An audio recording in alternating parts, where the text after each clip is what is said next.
Welcome everyone. I'm now calling this meeting to order. Please stand with us. We'll be led in prayer by Alderman Gallagher. Please remain standing for the Pledge of Allegiance that will be led by Alderman Payne. Heavenly Father, Lord, we thank you for the day that you've given us. We thank you for the ability to meet here today, Lord. I pray that you would be with our children as they go back to the schools, Lord. I pray that you would keep them safe, Lord.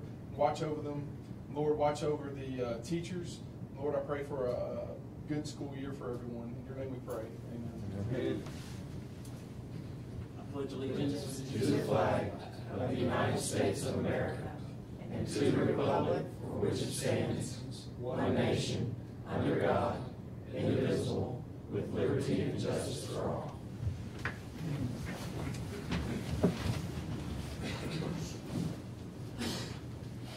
First on the agenda this evening is approval of minutes for the July 18, 2017 meeting. Mr. Mayor, I move we approve the minutes of the regular meeting of July 18th, 2017 with any additions, deletions, or corrections. Second. We have a motion by Alderman Payne, second by Alderman Wheeler. Is there any discussion? Hearing none, roll call. Alderman Brooks? Yes. Alderman Kelly? Yes. Alderman Hill? Yes. Alderman Payne? Yes. Alderman Gallagher? Yes. Alderman Wheeler? Yes. Alderman Flores? Yes. Okay, that motion carries. Next on our agenda is approval of the Comcast franchise ordinance. City Attorney, Mr. Nick Manley. This is the ordinance that was presented, or the franchise agreement that takes the form of an ordinance that was presented at the last board meeting. It's been on file at the clerk's office for 2 weeks. I don't think anybody's come to review the franchise renewal. Tonight we just authorized the mayor to sign the resolution approving the ordinance along with the ordinance itself, and the ordinance will be advertised in the paper noting that it has been passed for the renewal of the Comcast franchise, which is already in the city as we stand tonight anyway. But this will renew their franchise agreement so that the payments can continue to come to the city for the franchise agreement. I'll have to answer any questions you may have.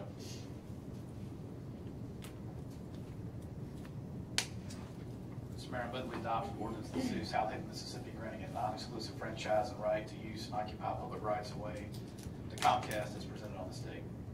Second. We have a motion by Alderman Brooks, second by Alderman Payne. Is there any discussion?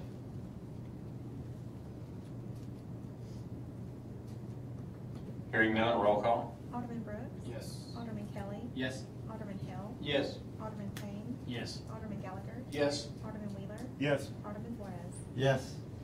Okay, that motion carries. Next on our agenda is a resolution for the final tax exemption for Future Electronics Distribution LP.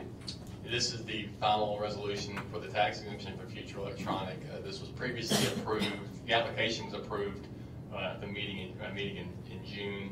Since that time, the Department of Revenue has reviewed it as well and authorized the exemption. So tonight is presented for final approval to the board for the Mississippi Department of Revenue's records and for the tax rolls. So moved. Second. We have a motion by Alderman Flores, second by Alderman Payne. Is there any discussion? Hearing none, roll call. Alderman Brooks?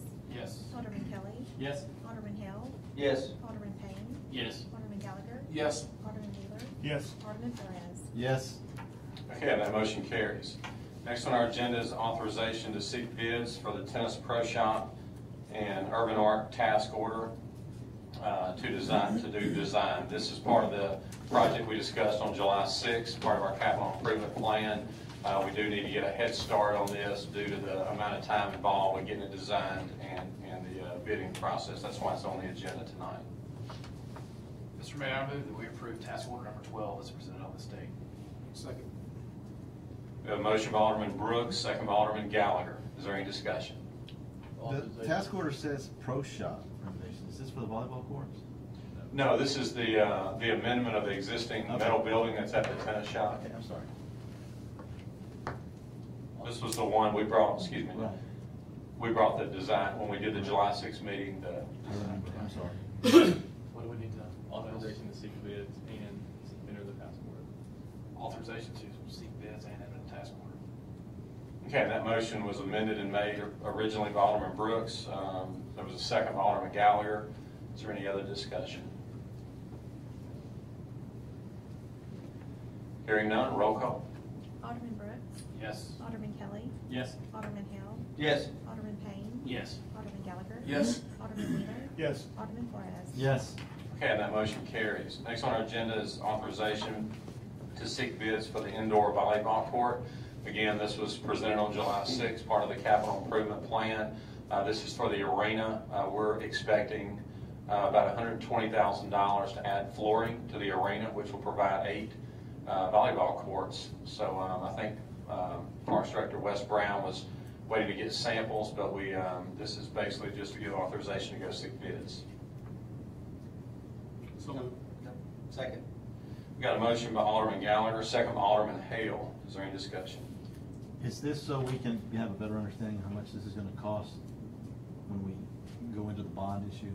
Right. We did the initial estimates on what I call the working copy of the capital improvement plan. And we estimated that it, just based on information, from some of the flooring contractors and some other people that are volleyball experts, that to do 8 courts would cost about $120,000. So yes, this will be to seek the bids so we can know exactly what it would cost. Are there any questions about? I know the day that we had the July 6th meeting, we went through all the all the items on there. So tonight, if there's any other discussion or comments about using the arena for volleyball, I'd like to keep the floor open for that as well. I'm still just a little concerned about, I'm all for volleyball, but I'm a little concerned that how much will limit the use of the building by installing volleyball flooring in the arena. That's the only concern I have. Like I said, I'm not against the volleyball. I think it's great. It just diversifies more youth sports in the city. But I know, I guess seeing how much we get from rentals like the flea market once a month and stuff like that, I guess is a concern.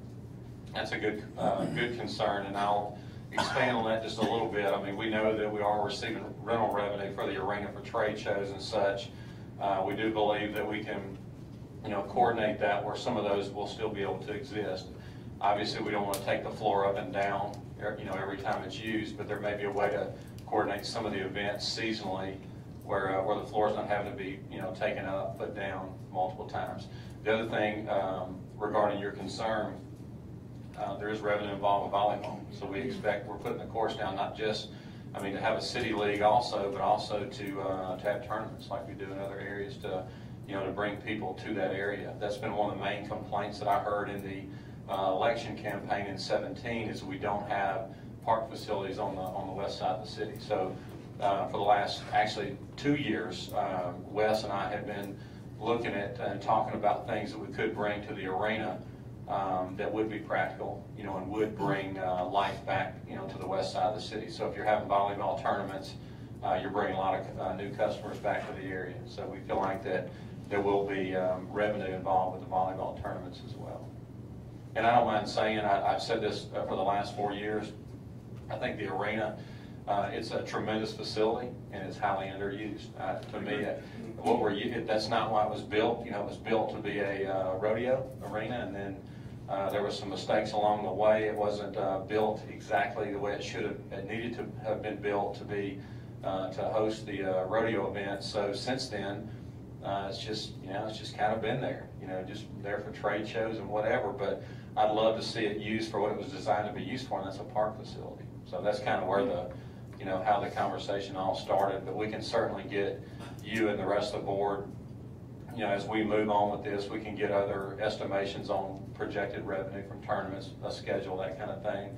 It is new. The city's never had an official volleyball program before, so we're relying on some of the people that have done this before to provide us with estimations on how many people we can expect coming to the city for the tournaments and such.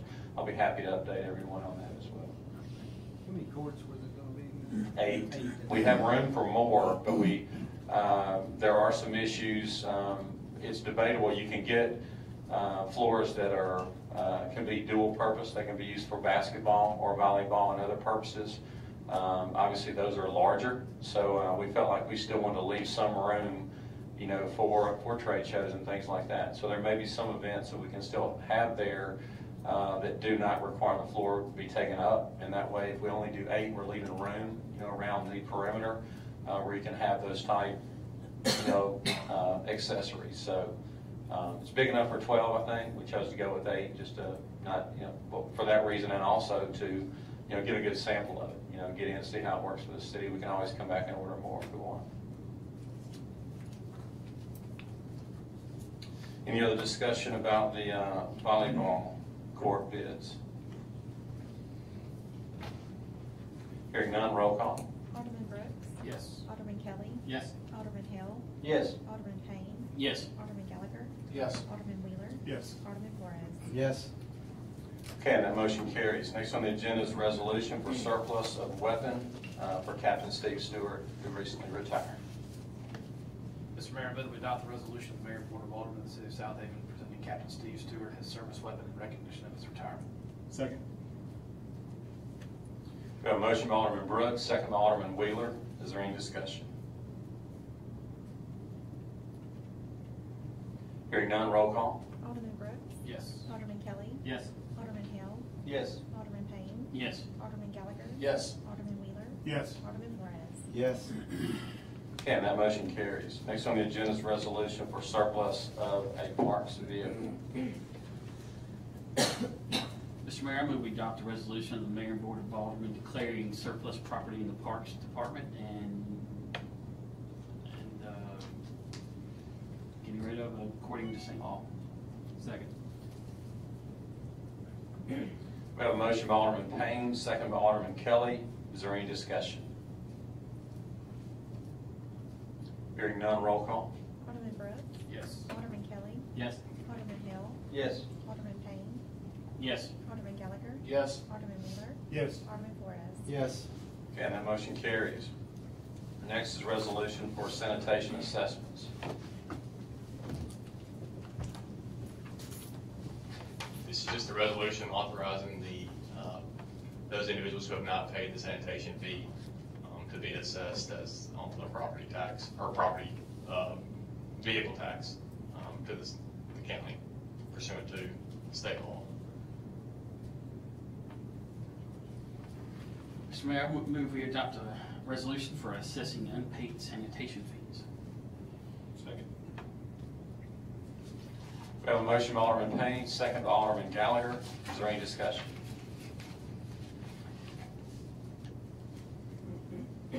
Hearing none, roll call. Alderman Brooks.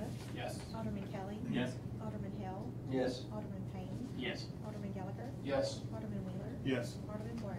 Yes. Okay, and that motion carries. Next on our agenda is resolution to claim private property. Mr. Mayor, I move we adopt the resolution granting authority to clean private property as presented on this date. Second. We have a motion by Alderman Brooks, second by Alderman Payne. Is there any discussion among the board? Hearing none, is there anyone in the audience who would like to speak regarding the properties? Hearing and seeing none, roll call. Alderman Brooks. Yes. Alderman Kelly. Yes. Alderman Hill. Yes. Alderman Payne. Yes. Alderman Gallagher. Yes. Alderman Wheeler. Yes. Alderman Flores. Yes. Okay, that motion carries. Next on our agenda is our planning agenda. Ms. Whitney Cook. Yes, sir. We just have one item on the agenda, and it is subdivision request for sections D, E1, E2, F, D, and K of the Cherry Tree development. This PUD was approved back in 2000 and was designed with cluster pods. Each one of these sections falls into that. It's a total of 87.96 acres, 171 lots.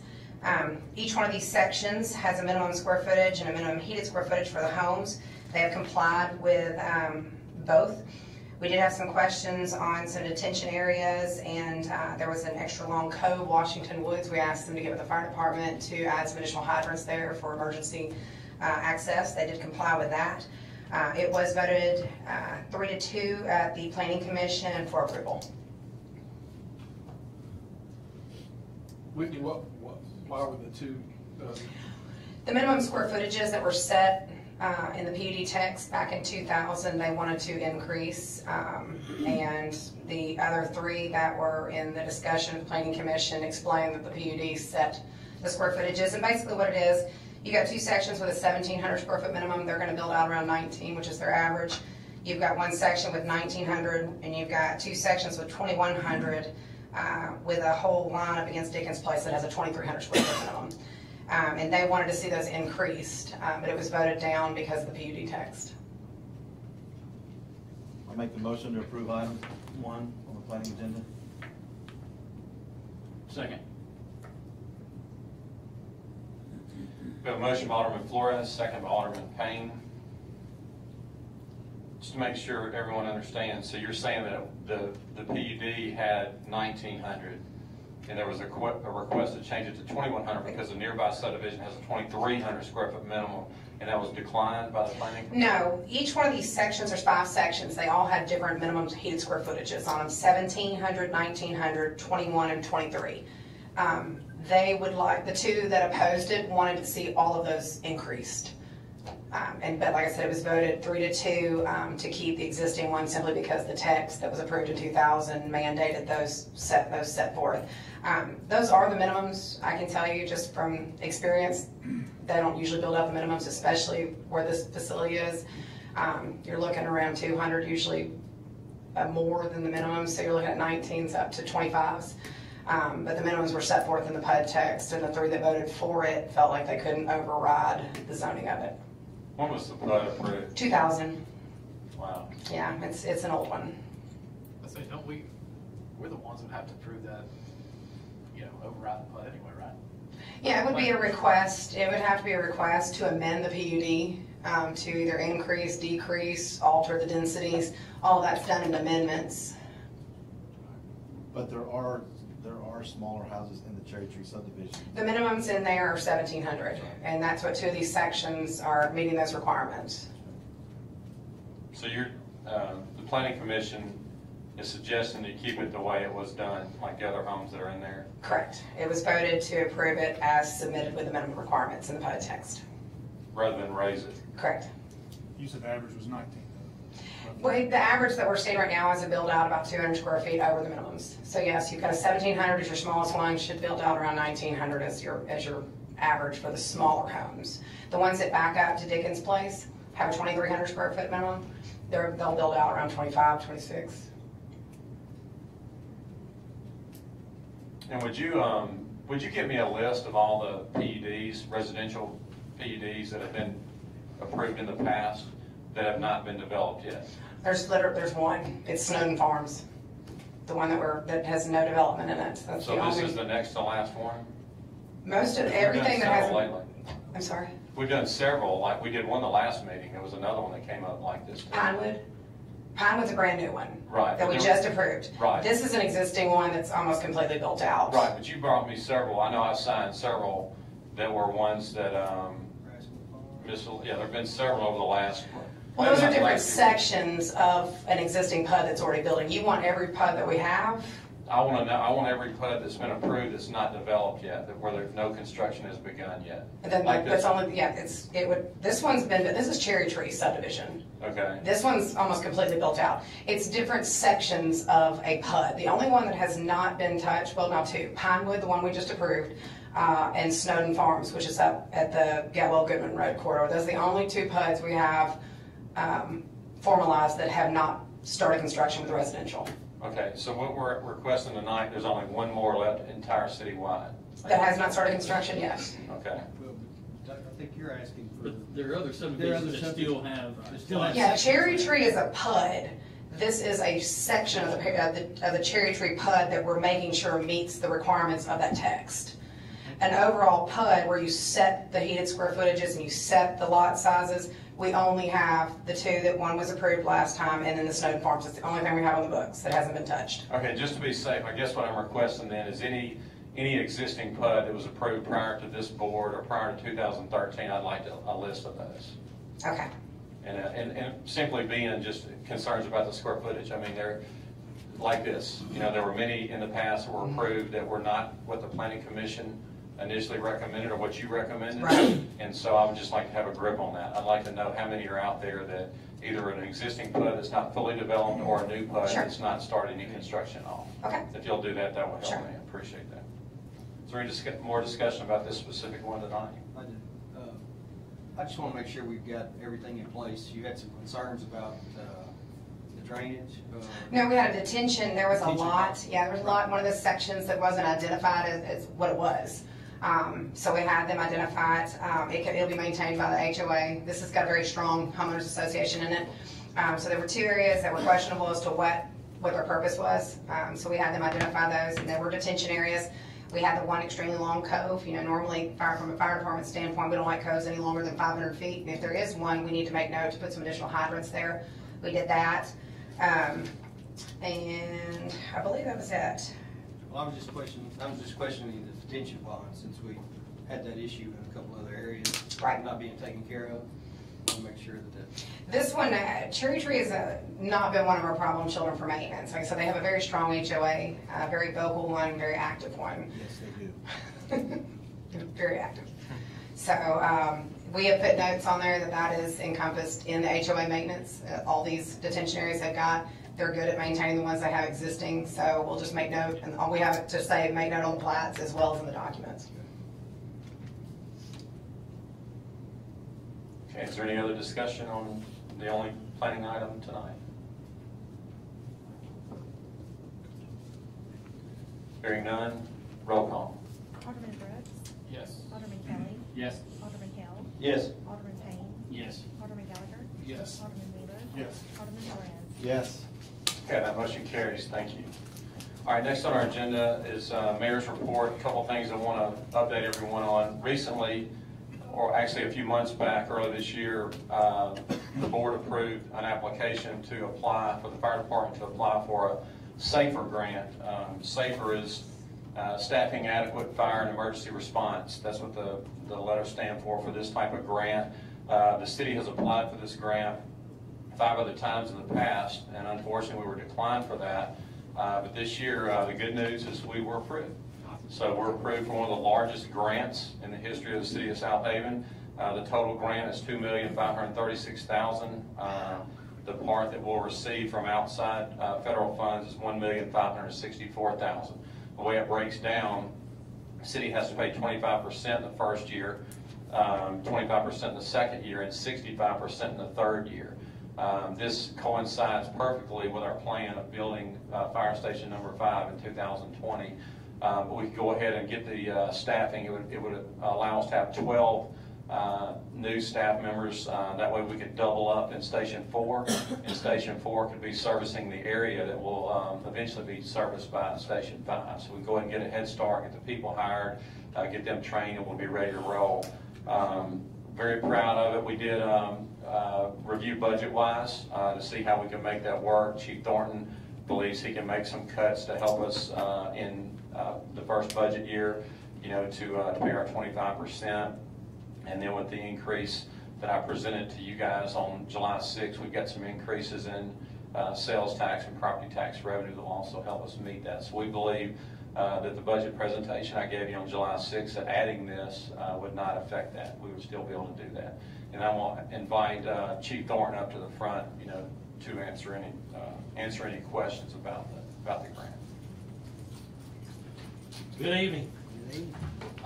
This is an exciting time for our fire department in our city, because this grant that was approved is one of the most coveted grants sought after in the United States by both large city fire departments and smaller communities. We tried for 6 years, like the mayor said, to apply for this grant. And each year we honed our application and fine-tuned it to the point to where we felt very comfortable this year that we had a strong chance of getting approval. Like the mayor said, the federal funds is $1.564 million. It is the largest grant that has been awarded in the state of Mississippi to a fire department this year. We're one of 3 fire departments and cities, Clinton and Biloxi and the Southaven Fire Department, and we received the largest amount. So this was in the 3rd phase. There may be other phases to come beyond what we were awarded. This will allow us to put that Engine 5 in service to help service the southern portion of the city and the Star Landing Road corridor, where eventually Station 5 will be built. So this is kind of a precursor to get us ready for the opportunity to open the Station 5. But it will allow us to protect our citizens better in the meantime. So if you have any questions, please let me know. I'm ready to answer anything you might ask. I will add one thing I meant to say before you came up. The reason this was not on the agenda, we didn't find out after the agenda was set that we were approved for it. We did not want to wait until the next meeting on August 15th. It was going to create some timing things. That's why I've added that to the mayor's report this evening. I always try to keep the board informed in advance and not put you on a tough spot, by throwing something on you last minute. But so I just want you to understand why it didn't have its own place on the agenda, and we're covering that under the mayor's report. I don't have a question, but I have a comment. Great job to you and your staff, Joe. Thank you. And I want to point out that our administration staff all played a role in gathering the data and the information that was necessary. Like I said, we tweaked the application from year to year. We felt very confident this year. But the one person that I think played the biggest role is our fire and life safety educator, Melina Aldermen. She is the one that actually writes the grant. We're all involved in providing the data and reviewing and editing the information. But this is the second grant that we have received in 2 months. The first grant was $472,000, I believe. And this is the most significant grant. Up to this point, the largest grant our fire department had ever received was $250,000. You blew that out of the water. Yes, sir. So we are very proud of our staff and the efforts that they put into this. It's a proud moment for the fire department and the city of Southaven. Well, we certainly appreciate you and Melina and everyone else. It is important to note, too, that to get this grant, the parameters of the grant were adjusted to where there is a large portion required of the municipality in year 3. That's 65%. It used to be lower than that. One of the reasons, from what Chief Thornton has explained to me, that's important is because those offering the grant want to know that the municipality is not going to quit this, when the federal money runs out, that we're going to continue to use this, for the purpose that it was designed for. So it speaks well of our city, this board and everyone in the city, that they do believe that we will, be able to, we do have the financial wherewithal, to continue the program after the grant's over. Absolutely. That was one of the big factors in, I believe, our approval for the grant. You willing to ask any other questions, or? Can we get a motion to accept the grant, and then I'll still open up the floor again if there's any other questions. I'll second. Okay, we have a motion by Alderman Gallagher to accept the SAFER grant, second by Alderman Flores. Any other discussion?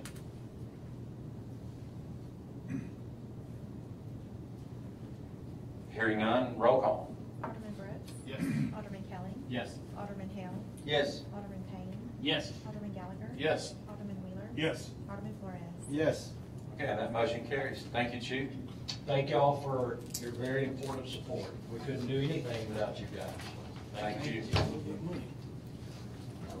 The other thing I want to update everyone, there's been a little bit of discussion in 2013, right when the new administration changed, we appointed committees. And I think Alderman Gallagher, somebody asked me about our committees. The reason we've not named committees yet, there have been some changes since 2013 that have affected our use of committees. The main thing being, which we incorporated a few years, not now, we started doing this a few years ago per Nick Manley's advice. We started considering the committee meetings just like a public meeting. So we're posting notice, following the proper protocol for that. One of the things that have made committees less desirable from a functionality standpoint is the fact that it is an open board meeting. So I mean, a lot of times, if you're going to have a committee and make it an open meeting, you may as well have everyone here. A lot of times it saves steps, makes us more efficient if everyone is here instead of 3 members of the board. So that's just one thing that I chose to do, is to have meetings kind of like we had on July 6th. Have everybody at one meeting where everyone participates and hears the same thing. So if if a committee meeting is a public meeting, to me, you may as well have everybody there. That's why we've not named specific committees yet. With that being said, I think we can still use committees effectively in the city. My thought now is to, instead of doing like we did in 13, naming a specific committee that studies the same department or same issues every time, that we would do committees by issue. You know, like if we have a certain thing that we want to research and learn a little bit more about, that we'll set up a committee, you know, and to research that. That way, it kind of gives you guys, you know, more interest in everything going on with the city rather than just being tied to one department. And that's just my thought. That's just an idea. I mean, I welcome input from you guys, and we can, you know, change it however y'all want to do it. But I just wanted you to know, in case there weren't questions while we've not named committees yet, that's kind of been my thought process. But don't have to say anything tonight. Welcome to, but if not, just let me know later what you think and how we can, you know, make our use of committees more effective. That's all I have this evening on the mayor's report. Next is our citizens agenda. We did not have anyone that signed up on the agenda. Is there anyone in the audience that requests to speak? Hearing and seeing none, we'll move on. Next on our agenda is our personnel docket. Mr. Mayor, I move that we approve the personnel documents presented on this date. Second. We have a motion by Alderman Brooks, second by Alderman Kelly. Is there any discussion?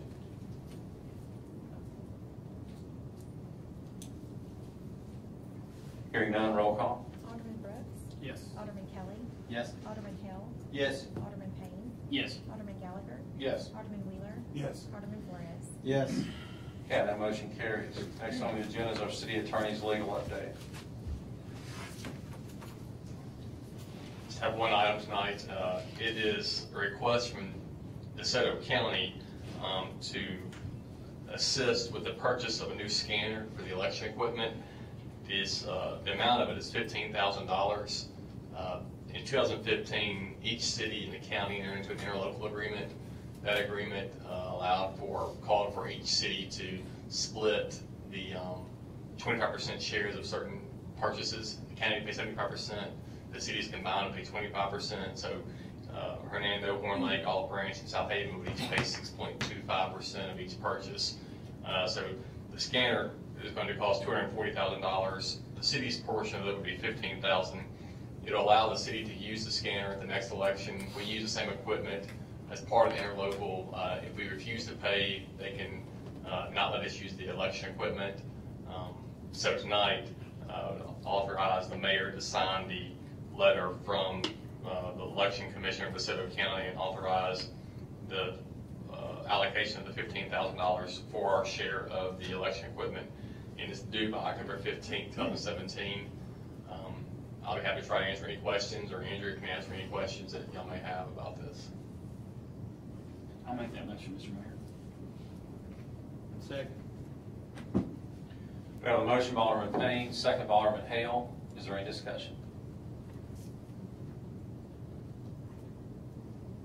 Nick, to your knowledge, has any city ever not paid in DeSoto County, paid their?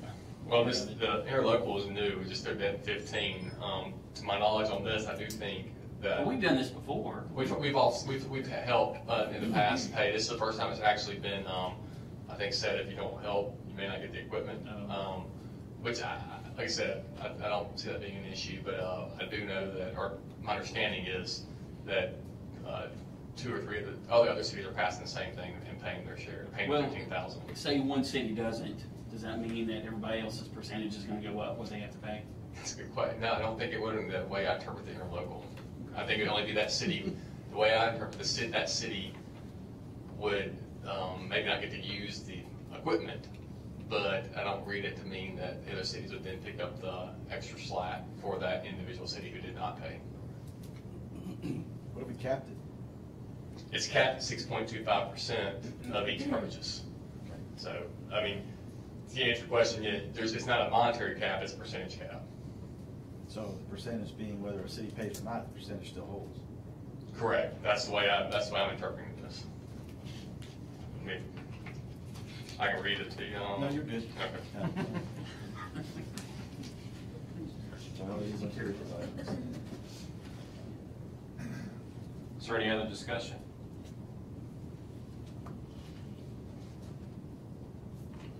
Hearing none, all in favor say aye. Aye.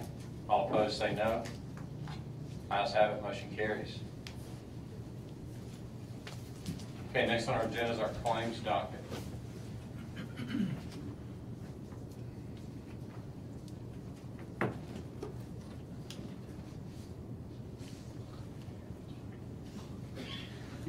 Mayor, I move we approve the claims docket in the amount of $1,239,687.67, including demand checks. Second. We have a motion by Alderman Payne, second by Alderman Flores. Is there any discussion? Hearing none, roll call. Alderman Brooks. Yes. Alderman Kelly. Yes. Alderman Hill. Yes. Alderman Payne. Yes. Alderman Gallagher. Yes. Alderman Wheeler. Yes. Alderman Flores. Yes. Okay, and that motion carries. Next on our agenda is to determine the need for executive session this evening. Second. We have a motion by Alderman Brooks, second by Alderman Gallagher. All in favor say aye. Aye. All opposed say no.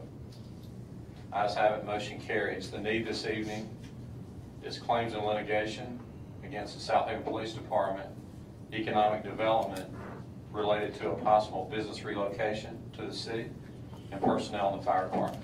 Now, is there a motion to declare executive session? So moved. Got a motion by Alderman Gallagher, second by Alderman Kelly. All in favor say aye. Aye. All opposed say no. Ayes have it, motion carries. The mayor and board will now enter executive session.